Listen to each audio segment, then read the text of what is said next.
Let me look at mine real quick. Hey guys. Actually, we're doing a little show prep. Could have gotten 1 million views if you would have heard the outtakes. Man, are you in a mood today, dude? Hey, it's hot. I'm just gonna ask you if you could clean it up a little bit, please. Sure. Okay. Whew. Wow. It's something else. Wow, me. Everybody been glued to their seats going, yeah! Yeah, don't look at this, Chuck. That's right. I almost said what you said. We're just trying to have fun amongst all the onslaught of questions we get. Tonight is really going to be, I think for all intents and purposes, but I think maybe two questions. There's going to be DCT transmission questions regarding the C8 Corvette. All different scenarios, all good questions, things that need to be talked about. So thank you for watching and thanks for sending in your questions. And I have a special ride segment for you tonight. I talked about that yesterday. I found this picture. I think it's like 5 feet long and it's only 12 inches tall. A panoramic shot of the Black Hills Corvette Classic. Cool. South Dakota, man.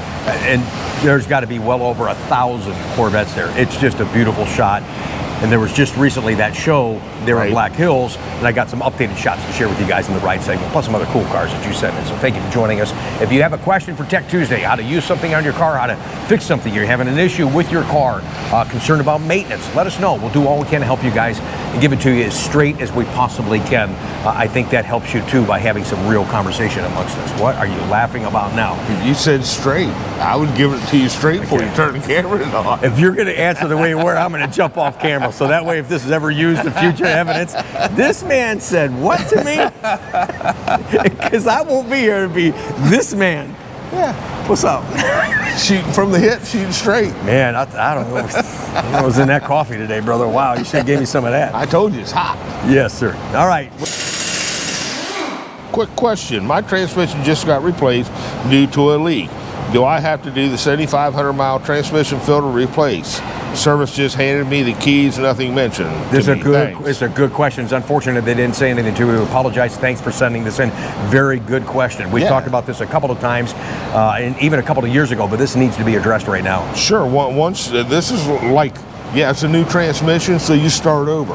Yeah, you need to make a log of the mileage you had when you picked up the car. I actually emailed them and told them to do that. Yeah. And then within the 7,000, 7,500, you want to get that DCT filter changed. And 3 years after it was done, you want to have the fluid changed. I mean, it changes the service interval some because you're starting with a new transmission, but yeah, you still need to start over, just like you got a new car, but it's just a new transmission. Yeah, so if you got 14,000 or 25,000 miles on the car, don't let that confuse you where you're at with the service of that, so you keep that warranty part intact and just really truly the proper maintenance, because by maintaining it properly, the car is going to perform well. We've talked about this, and you guys have felt it, and you're seeing it, and you've confirmed it. Every time you get a DCT service done, transmission fluid flush done at 3 years, regardless of miles, we'll talk more about that in a minute, the car just feels like it is driving, shifting smoother, accelerating smoother, and there's a reason for it. It's a more complex car, requires a little bit more maintenance from us, but at the end of the day, we have a nicer car to enjoy. So just take care of her. So yeah, you do have to start all over. So start, like I said in the text or email back to you, log that so you don't get lost where you are on the cars, because once life starts moving forward, you're gonna go, oh, when did I get that changed? Just start a logbook so you know, and just monitor the transmission service itself, and I think that you'll be in good shape. And you've changed it early on. I think we talked about the last time we did Tech Tuesday. We hate to emphasize the drama the DCT transmission. That guy, we shared his email, and he said, oh, I'm not going to buy one of these cars. They had too many problems with the transmission. You're only hearing about the problems. Guys, I'm a perfect example. I drive the you-know-what out of this car. 2 cars in, 76,000 miles, knock on wood. I've not had a transmission issue with my car. But I drive it, and I do maintain it. Chuck said it best, too. He says, Rick, you can't over-service the car. I bitch and moan, it's expensive, but I'm taking care of it, and she's been fantastic. So yeah, this is not what you think it is. It's just required maintenance, and it's new territory for us, so it does require a little more focus. The better you take care of it, the longer it's going to last, the better it'll take care of you. Yeah, no doubt about it. But the other thing about your log is, if you do have another warranty issue with your new transmission, you have a log that you can show the service department or General Motors, hey, I did this at this time. Well, even in that scenario, had he not had the log, they'll be able to look that up in the records where they put in a transmission. Because there's some hoops you got to go through. They just don't arbitrarily replace the transmission. No. They've got to approve that. You got to get a little blessing from the Pope, and then you get a pardon from the president, and then you get your freaking transmission. Because if you had one, it takes forever to get the damn thing. Yeah, when these cars first come out, we weren't allowed inside the transmission. They are just now starting to let us go inside and do some stuff inside the transmission. Wow. So that's cool. Yeah, good stuff. Good conversation. Thanks for joining us tonight on Tech Tuesday. This guy sent in from the 315 area code. He says, it was a text. He says, Rick, my dealer says I can't do the oil change at 3,000 miles without doing the DCT filter, or I lose the complete service. Because I'm not at the 7,500 miles. I asked him what year the car was. It's a 2024. He bought it in November of 23. So this November will be 2 years. So 2 years is important regardless of the miles. He's going to have that done, and he'll have to do it again at 7,500 miles. But just recently, they've actually separated where he can do 24 newer. Okay, you can do the oil change only. You have to. It has to be separated now. Even if somebody comes in with the correct mileage and due for an oil change, we have to write it up separately. We have to have an oil change line and a DCT filter line. Okay. They no longer combine them. And GM still pays for that, correct? Yes, Under the first GM service. still pays for it, Okay. yes. But I've had cars come in just for an oil change because they wasn't due for the DCT filter, and then I've had them come back just for a DCT filter. Yes. I think it's 2024 and newer. They've separated them where you can do one or the other. Yeah, and he's got a 24 now, and like we said, this is ever changing, so it is a conversation we have to have. And don't get frustrated on that. Thank you for watching, and hopefully this helps you. And for the guys that are watching, that if you want to save your free oil change, then we tell you, regardless, depending on your driving, depending on the driving style, you want to do at least one oil change a year. Now, if you're doing more aggressive driving, you live in a warmer climate, you're doing some autocrossing and tracking, then that's going to change everything we just mentioned. But if you're just driving the car... I wanted to look this up on the next question. Continue. Okay. Oh, sorry, he's getting something ready for the next question. So if you're just driving the car once a year minimum for the oil change only, all right? So hopefully that helps you. Oh, you did have, okay. I thought you still had that. I mean, you use that. Oh, yeah, I use it every day. Yeah, all right. The next question comes from Mark. It says the GM funnel you had on the video quite a while ago. Do you know if it'll fit a 2014 and newer GMC? Can you find out if it fits a 2024 or the 2018? If your oil fill cap has an opening like that, then yes, it'll fit. I mean, it just lists that it fits GM, Ford, oil funnel. It don't necessarily give years or anything like that. It just says it'll fit GM and Ford. So if your opening where you pour the oil in has got an opening like this, that it screws down in, it'll work. Yeah, guys love that. Yeah. Oh, I love it. Didn't you say, though, when you were doing that before with the hardtop convertibles, it's a little more difficult with the hardtop convertibles? Yeah, a hardtop convertible, it won't really work on because you can't get on a square and lock it down in because of the bracket. Okay, that's what I thought. Okay, so for coupes, so it's fantastic. Coupes, yes. And other vehicles like the GMC. Yep. Because what I was saying at the beginning of tonight's show, he's like, I'm going to throw you under the bus on this one. He's like, hey, he goes, what is this GMC question? He goes, doesn't he know this is a Corvette channel? It was actually funnier the way he said it. Yeah. Anyways, thanks for watching, because it's my Corvette channel. What do you got? All right, this one comes from Bob. It says, I have a 22 non-Z51 HTC with mag ride and 15,000 miles. The standard all-season run flat tires are starting to get noisy, so I'm considering replacing them with tires that provide a more comfortable, quiet ride. What are your thoughts on replacing with the same run flat tires or go with the non-run flats? There's a big enough difference in the ride between the two.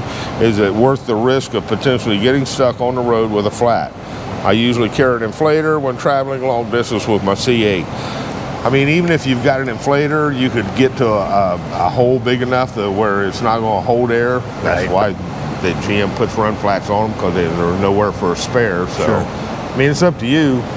I'm kind of curious, because I would say get the same run flat tires. Yeah. On a non-Z51, that's the standard tire. I've got the all-season tires because I love how they handle for just regular driving. The Z51 tire and the all-season tire, there's such a disparity between those two. The only thing that concerns me, he said he was what, like 15,000 miles or something like that? Yes. Yeah, I'm kind of curious what road conditions you're on that may be eating up those tires a little bit quickly. Those tires should get you well into the 20s. I think I got close to, oh gosh, I think I got close to 30,000 miles on mine, at least 27,000 before, and I probably could have drove more, but they were starting to get loud at that point, and I just put new ones on. So at 15,000, just kind of concerned of the road conditions, what you're doing. Another factor might be air pressure. Running too much or too low air pressure. Yeah, it could be. Could cause them to start cupping one way or another. Yeah, so. it could be eating up a little bit. That's a great point. That's right. So watch your pressure. Cold should be 30 pounds and maintain that. There's a way, but the main information screen above your steering wheel that you can change those pocket gauges on the left, and one of them can display the tire pressure if you elect to do that. So maybe we do that in another Tech Tuesday if you don't know how to do that. I want to go through some more tutorial type stuff and share that with you guys. I mean, sometimes they put stuff up there, you're driving around driving in town, who cares about the oil pressure? You're not on the track. I like time and temperature, and I like tire pressure. That's what I put on mine. Well, I see them come in all the time for oil changes with 22, 23 pounds. What you're doing is you're taking a tire that's supposed to be running flat, and you make it go like this. Right. From the under pressure. Now it's riding on the outside edges, which causes cupping. So, right. Yeah. And if he's got too much air in a tire, then it's going to do the reverse. Then it's going to do it in reverse. If I can get the paper to cooperate and wear the inside of the tire. Right. So, yeah, that inconsistent wear is going to make a big difference on the longevity of the tire, no doubt about it. We talked about this before, but it's great to bring this back up again. John, thanks for watching the channel. Appreciate it. He says, oops, I did it again. I washed and dried my car, put it back in the garage without drying the rotors. Then, of course, you know where we're going with this. Yes, the pad stuck to the rotors, and it took everything, he said, to move that car. Didn't mention if he chunked the brake pads, which usually is the case in that scenario, but he was asking what he can do to avoid this, or why does this happen, actually? Well, the reason it happens is the metallic that they put in the pad mixture to help the longevity of the brake pad. Yeah. If it was just a soft brake pad, you'd burn the brakes up like nothing. Right. So there's actually metal infused into the pad when they make them, a combination of steel and copper and different things to give iron rotor and all that, right? Yeah. So we see it all the time here. Somebody will drive one in the wintertime or when it's raining and then park it out there. And then, you go out and get it the next time after 3 or 4 dry days and they're stuck. Right. Now, if you're not going to drive it, to dry it off when you get done, then just get like a leaf blower or something like that and go around. Well, that may work. He's talking about not drying the rotors off. It's not the rotors that you have to worry about. It's the pads that get water. Well, maybe get it in there, try and dry it a little bit. Maybe that'll alleviate some of that. Go back and forth in the driveway a couple of times and hit the brakes and then park her. Sometimes you clean your car and you don't want to go out driving it because then it gets dirty, dusty, and some of the wet stuff in the cracks, which the little leaf blower will help get some of that stuff out of those cracks, and it's, get water spray up down the side of the car. I totally get it, but maybe try that, John. She's just going to sit in the driveway, and that'll probably help you out just a little bit.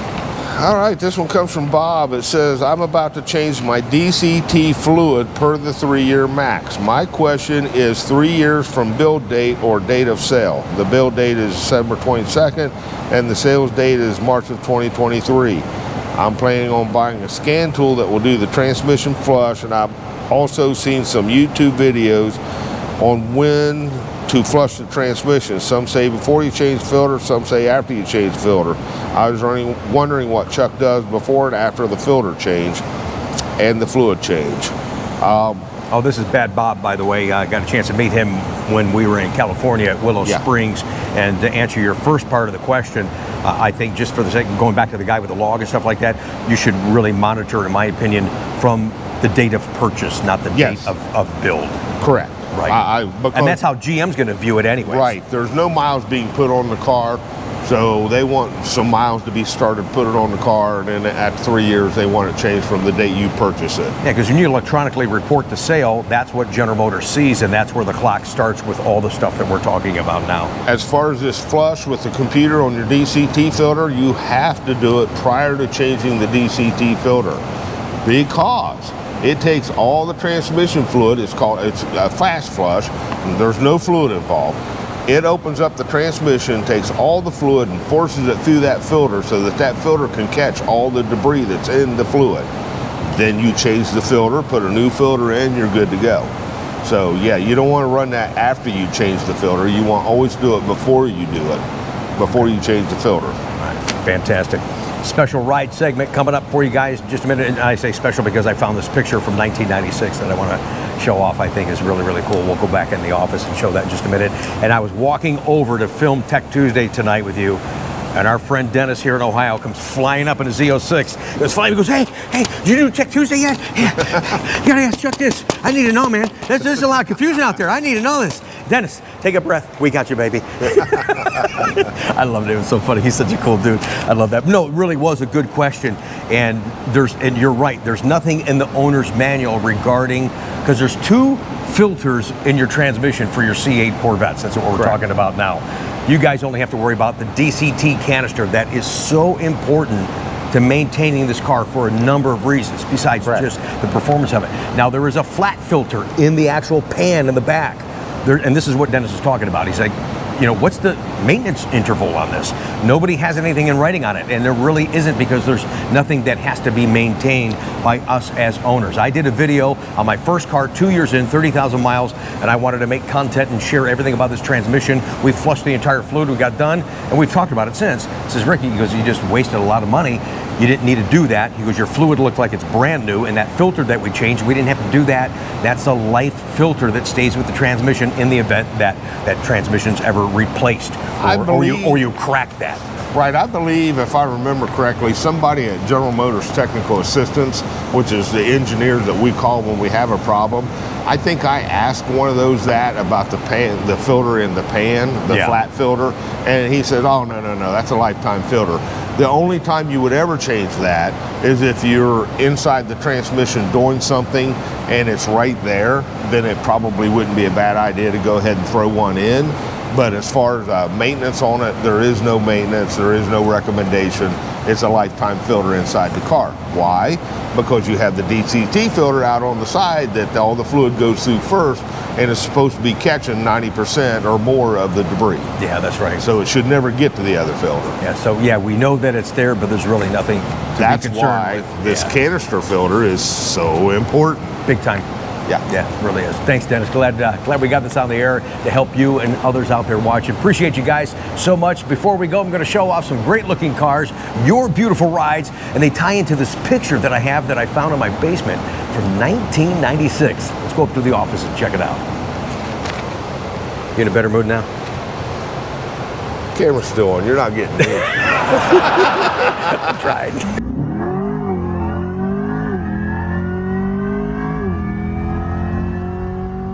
So thanks again for joining us tonight, everyone. Let me grab this here real quick and give you an update. Yes, I am still dealing with this SD card reading error issue. Thanks for everyone that's reached out to me to give me some suggestions. What I want to share with you guys on Coffee with Conti this Sunday, it's on this card. There's other things on this card as well besides the immediate show I wanted to share. So I'm not sure what we're going to have for you. It'll be something Corvette related. Thanks for the support of the channel. But before we go tonight, we're going to show off your cars, your beautiful rides, and many of which are going to tie into this picture from 1996. This particular picture is the 25th anniversary of the Black Hills Corvette Classic. Look at this panoramic picture. This thing is awesome. And if we zoom in here, you could see, can you see, look at, I mean, dude, they're all the way down there, all those cars. This is really, really fun, and I love it. If you look at everyone's just kind of standing still, not moving, except for this guy right here. He's all blurry. You see him? I'm sorry. Can you see him? He's blurry because he's moving. Everybody's standing still as that camera kind of went in real slow and grabbed this panoramic of Spearfish, South Dakota. And what you're about to see now are some great looking Corvettes. These are your beautiful rides, some of which were just at this recent Black Hills Corvette Classic 2025.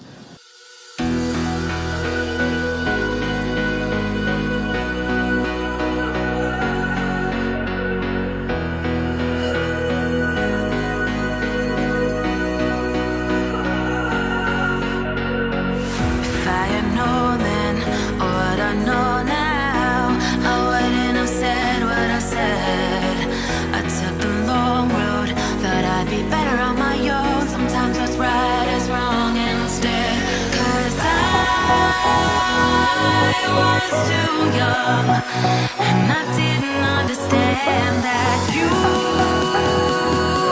were the one, and I can't wait to see you again.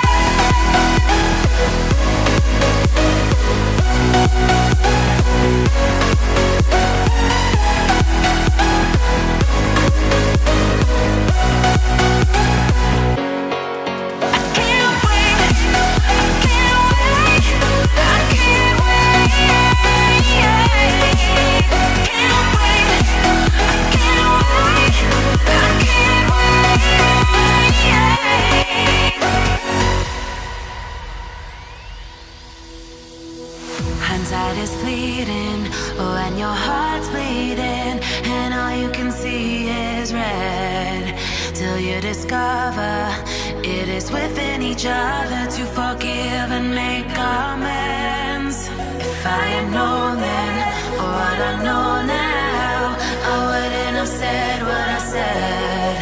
I took the long road, thought I'd be better on my own. Sometimes what's right is wrong instead. 'Cause I was too young, and I didn't understand that you were the one. And I can't wait to see you again. Oh, I can't wait, I can't wait, I can't wait. 'Cause I was too young, and I didn't understand that you were the one.